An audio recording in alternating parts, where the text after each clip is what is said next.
Hello guys, so today's video is from Mexico, Culiacan, Sinaloa to be precise. Before we start with the footage, I would like to give you all a short brief and add some additional context to the events that you're about to see. So what happened here? Basically, the Mexican military arrested this guy, Ovidio Guzmán López, son of the famous Mexican kingpin El Chapo. The Sinaloa cartel, however, did not like this at all and quickly mobilized their gunmen to deploy them to the city of Culiacan to openly challenge the Mexican security forces in a high-profile manner. They set up several roadblocks and engaged the authorities to a point where the Mexican military had to call in reinforcements via plane and also deployed helicopters and a plane for additional air support. We all know that Mexico can be a very rough place, but what makes this video pretty interesting is the whole scale of the escalation here. So let's take a look at the footage. So the first notable thing here is the equipment of the cartel gunmen. We can see a lot of military-grade weapons such as the Barrett M82A1 and belt-fed assault rifles. Also, they were kitted with a lot of ballistic gear such as helmets and vests.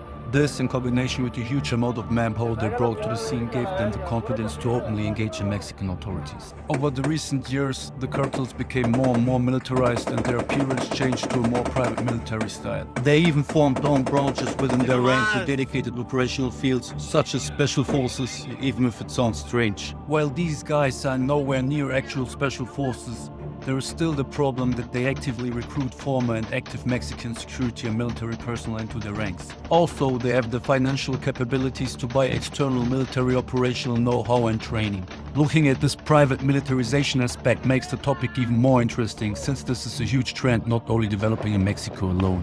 If you look at the war in Ukraine, for example, you will notice that a lot of the most successful groups on both sides had their origins in private voluntary militias that later even got incorporated into official force structures.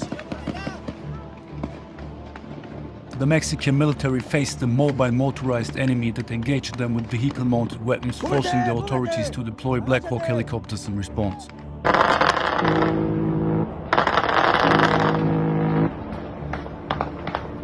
The Sinaloa cartel on their side responded to this by targeting the air support with heavy weapons.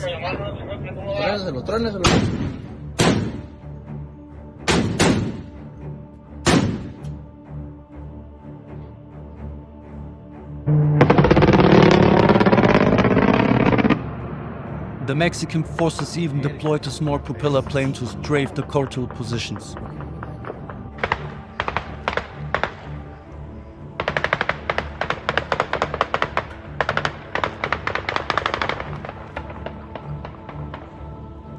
At some point, cartel gunmen even tried to assault the airport of Culiacan to stop the extradition of Ovidio Guzmán to Mexico City. During this assault, they targeted a civilian airliner and also engaged several Mexican military aircraft.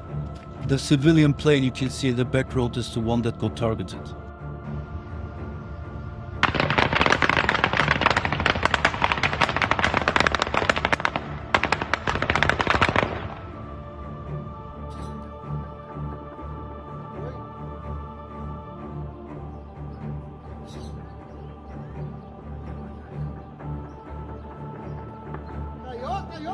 ¡Cayó la verga! ¡Cayó el avión a la verga!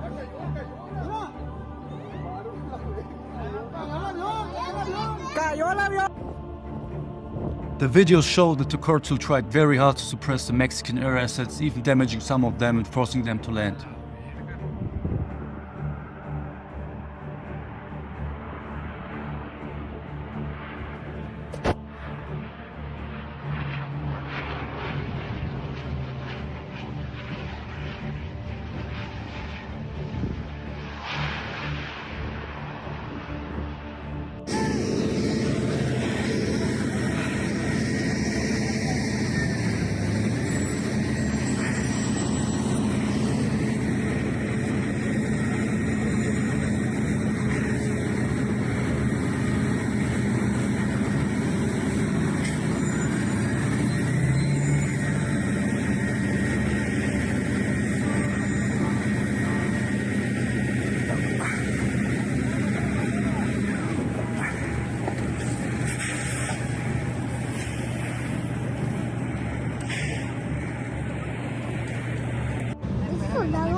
This video appears to show the aircraft that were engaging the cartel convoys, a Black Hawk helicopter and a PC-7 plane.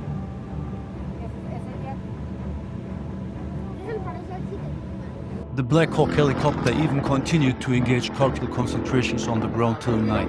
In this clip we can see how it cycled over the area while firing its minigun. The sound and the amount of tracers you see indicates the huge volume of fire that was sent at the cartel members.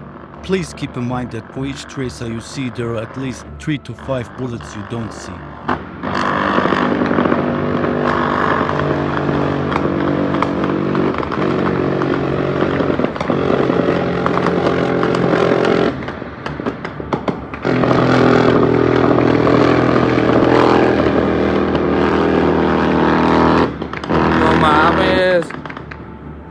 No mames, a la verga. In the end, the Mexican military took control over the situation and extradited Guzman via helicopter. I don't know about you, but for me these videos were really interesting to watch. I already mentioned in the beginning of the video that Mexico is a place where a lot of crazy things can happen, but this event really was something new, for me at least. In general, criminal organizations mostly only engage government authorities in a sort of break context style, what means that they are using force primarily to get away from an area, but here they really tried hard to go into the offensive with occupying spaces and assaulting tactical strongpoints. Take the attack on the airport for example. They really tried hard here to cut off the Mexican security forces in the city from actively being reinforced. They also wanted to keep the authorities from flying Guzman out. They failed in both cases, but still, the Mexican military really did its best, and in the end, they took the upper hand of the situation. What's actually a good thing in my opinion.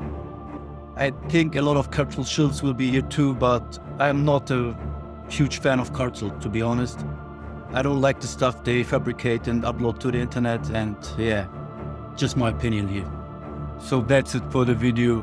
It comes a bit late, but YouTube forces this channel to do heavy edits to the footage, while other channels can just upload them right away after obtaining them. I'm currently developing a set of styles and frameworks so I can create videos like this one much faster in the future, but for now I'm still looking to find the best way to please YouTube and all of you guys who just want to watch newsworthy footage here. I really appreciate it if you stick with me through the whole video. As said, this video really took some effort, even if it's most likely won't be monetized and won't get the millions of views other uploads on this channel already got. Still, it was fun to make. I actually would really love to work more with maps, but animating them is a hell of work that most likely will not pay off since 90% of the videos cannot be monetized on this channel anyways. However, you can really help me out a lot by just liking, commenting and sharing this video. Also, you are invited to subscribe and hit the bell so you do not miss future videos. Not every video on this channel will be like this one, but the presentation of content on this channel will definitely change. A huge shout out goes out to Mary Canis, who helped me a lot with verifying the footage. I really would like to cover the stuff in Mexico more, but it is very hard to get usable footage from there. So if you have something interesting, you are always welcome to contact me and I will try my best to share. Thank you very much.